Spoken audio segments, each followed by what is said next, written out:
Yo, yo, yo, yo, it's your boy Loke, live in the kitchen podcast, and I'm back.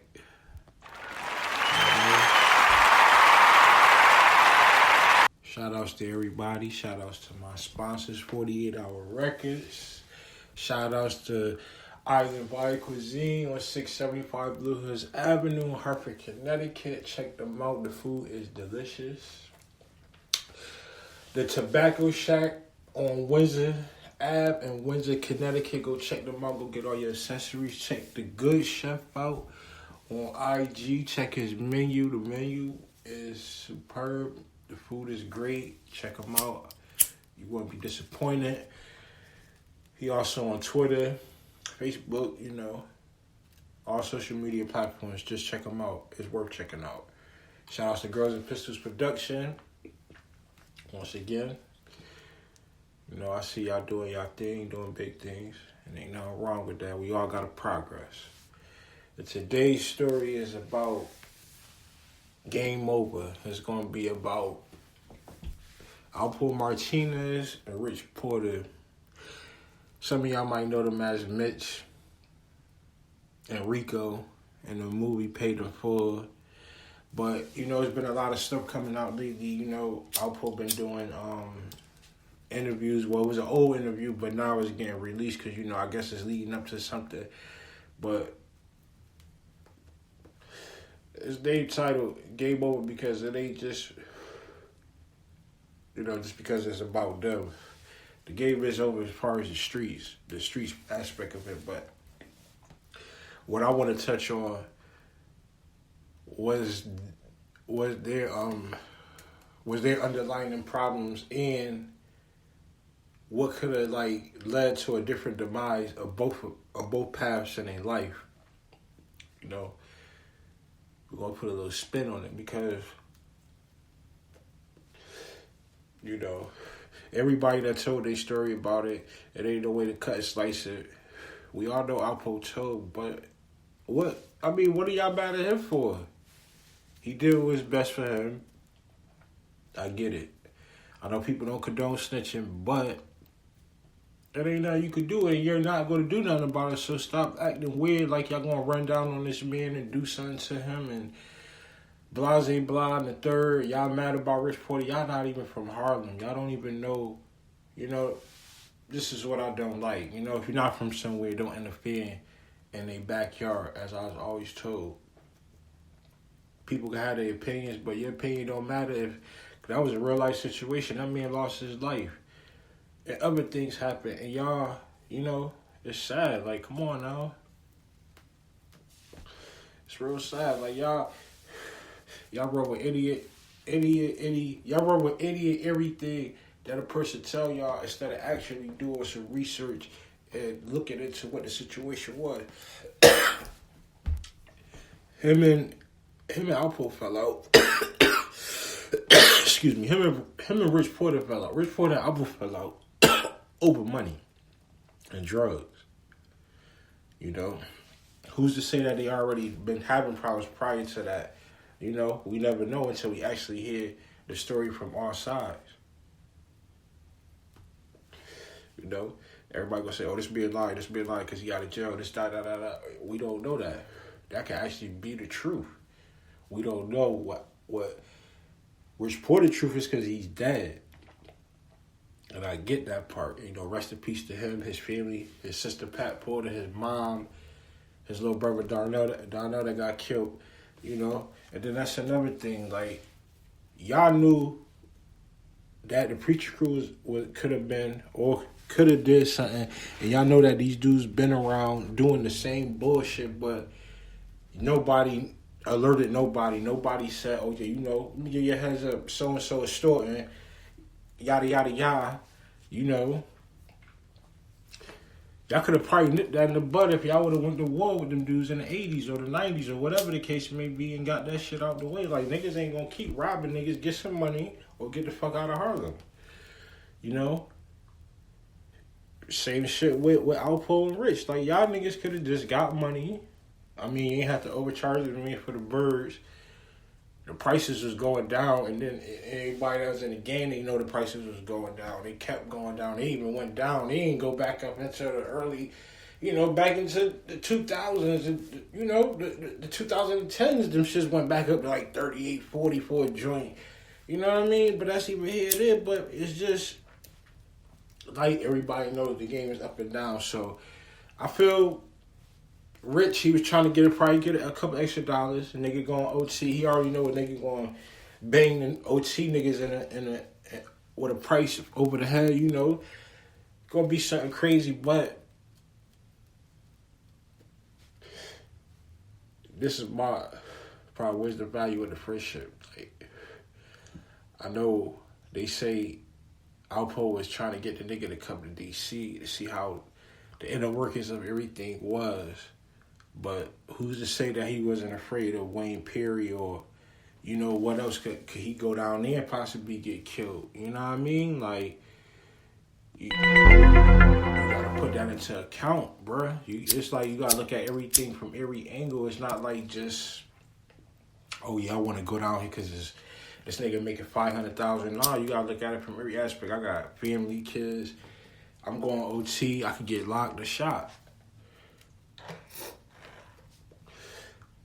Get robbed, mangled, whatever. It's too many. I understand, some people don't take them chances. They stay comfortable where they at. And ain't nothing wrong with that. But sometimes you don't want to be too comfortable where you at in your environment. And that shit come back to haunt you. Everybody should know that as a hustler. Everybody should know that. And I'm glad,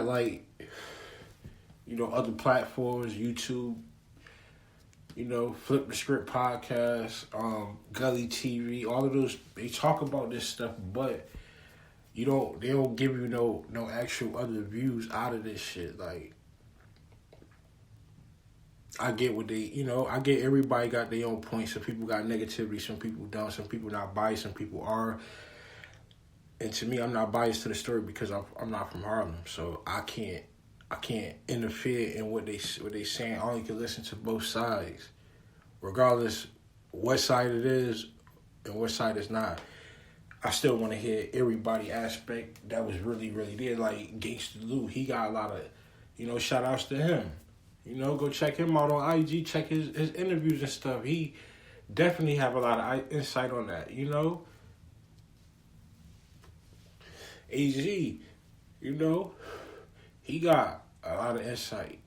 He probably not spilling everything because he know that it probably so hurtful to spill everything, and then rich family still around. You don't want to be disrespectful. Like, they just showed a clip of Alpo going out there to City Island in the Bronx and showing where he actually dumped the body at and where his brother got dumped at. And man, looking at me in the eyes, trust me, he probably is hurt.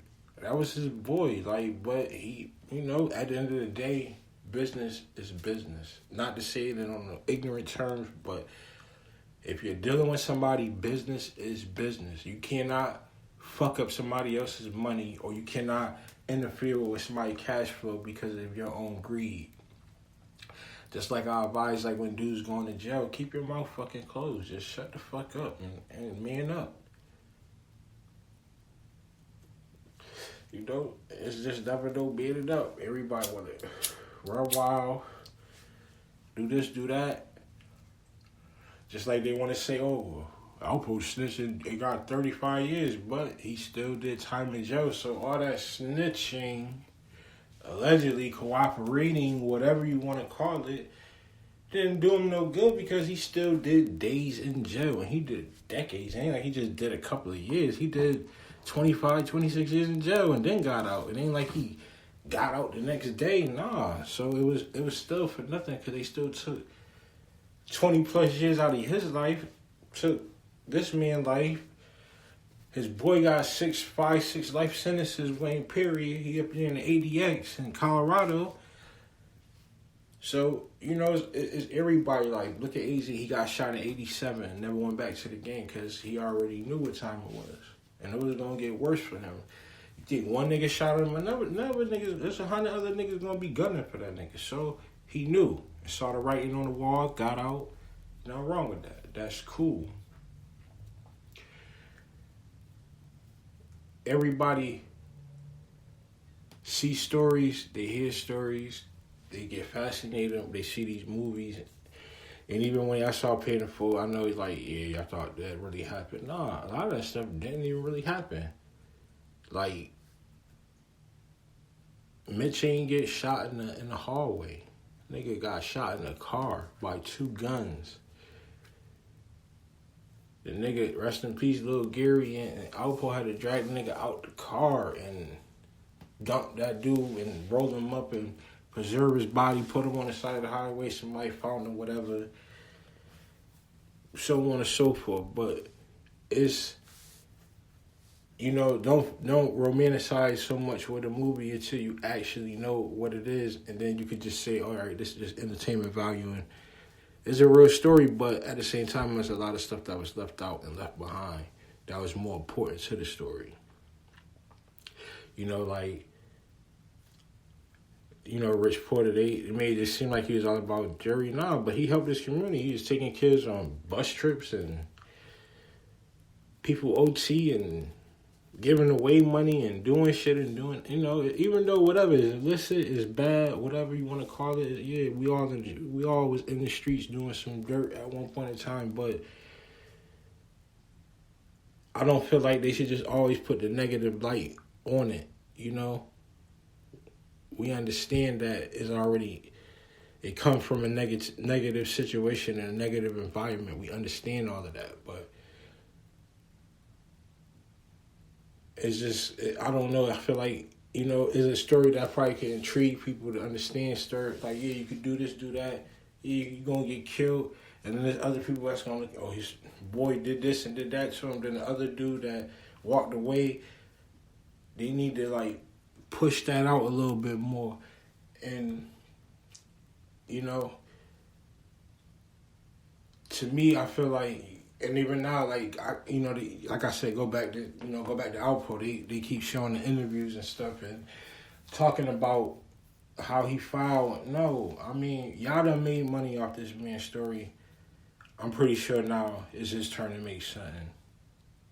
He's not probably gonna make what everybody else made because the story is already predated. But come on, y'all done ran the story into the ground, and now y'all want to get mad at him for actually putting everything y'all actually talked about into perspective. Now he's the boogeyman. He's this and he's that. And listen, he's no different from the next man that shot a gun. The only thing is his name. And he was big. What about all the local crimes where dudes out here shooting old women and robbing women for pocketbooks and beating a girl, pistol whipping them? Like, y'all wildin'. Like, yeah, niggas out here committing crimes, but come on, there's other shit that was way severe. Way more severe, and people ain't even getting nothing in jail. Some people get 10 years for killing a black person. Black on black crime is cheap. Shit don't make the paper. And yeah, it be black dudes robbing their grandmother. Robbing the next door neighbor, robbed the dude down the store that gave them credit all their life on food stamps. Be a bunch of foolishness, and y'all say this and say that about dudes in the street. It be some dudes in the street that ain't never harmed nobody. They just wanted to get money, and that's how they knew how to get money. It is what it is. You can't. Everything's not to be judged, especially if you're not God. Too much judging, too much criticizing. You got to be sacrificial for yourself to take criticism. And if you don't, and you not, something wrong with you. You're an asshole. Straight up. That's a fact, because, man, people out here don't live on emotions or act like they don't have no emotions. Those are the most people that have no spine in life. They're cowards. They don't care about nobody but themselves. And that situation kind of apply to that. It's some support, because if you're saying what it is, whatever, y'all want to call people whatever in the streets or do whatever, y'all keep calling them out. But when they actually showing you and what it is and what it wasn't, don't get mad. They just showing you what you quote unquote thought you knew about, or their story is so unique because